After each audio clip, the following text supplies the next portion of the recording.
The adjusted winners procedure has a lot of practical applications in the real world. It's used in divorce settlements for personal goods, personal items, cars, houses, things that have value.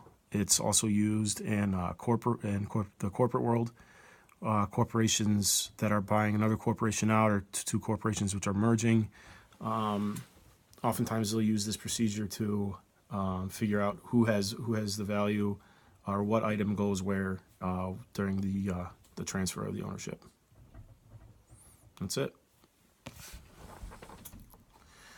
The adjusted winner procedure is a mathematical process used to fairly distribute items between two parties in conflict. Ultimately, the goal of the adjusted winner procedure is to reduce envy and maximize equality, thus producing what is known as a Pareto optimal allocation of items, or in other words, a settlement that is completely impartial of both parties' interests. Here's how it works. First, the two parties assign a numerical value between 1 and 100 to the items they are disputing over. After adding up their respective points, the party with the most points is deemed at first the initial winner, and the other party is deemed the initial loser. Next, a point ratio is calculated by dividing the initial winner's points by the initial loser's points for a given item. At this time, both parties begin transferring items in an ascending order between themselves by the point ratio until the two sides are equal.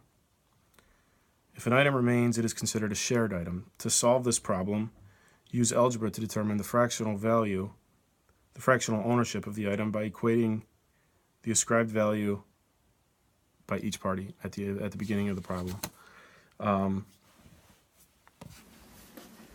But, as we all know, sometimes life is a little bit messier than we plan, and we might have more than two heirs, or perhaps a non-monetary estate to be divided. This is where the Naester inheritance procedure comes in.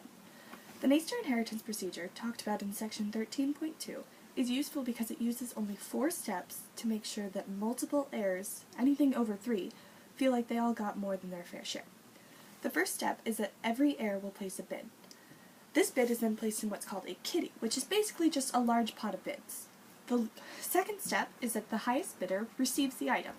However, they actually end up paying only 1/nth, where n is the number of heirs of their bid. This way, they feel like they're getting a good deal.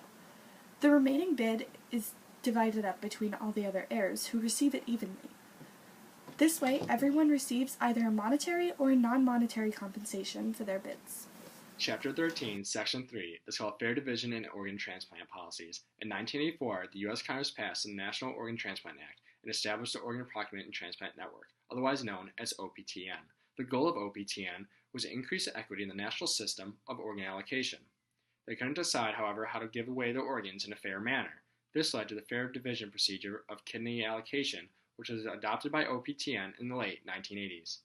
The main criteria used for ranking those in need was based on a point scale. Criteria 1 was wait time. Each person got a spot in the list for how long they had been waiting for. You would then take the number of spots in the list, divided by the total number of spots, and multiply it by 10. Criteria 2 was suitability. Each donor and potential recipient each have 6 antigens that either match or do not match. 2 points are awarded for each match. Criteria 3 is disadvantage. Antibodies can rule out a certain percentage of possible donors. For some people, 10% can be ruled out. For others, it can be up to 90%. Potential recipients are awarded 1 point for each 10% they synthesize against. The person with the highest amount of points in the end got the organ. Peyton Young, an American game theorist, said 2 organs are ordered, but one arrives later than the other, that they should redo the points, but exclude the person who received the previous organ. This way, the process of receiving organs would be fair for everyone involved.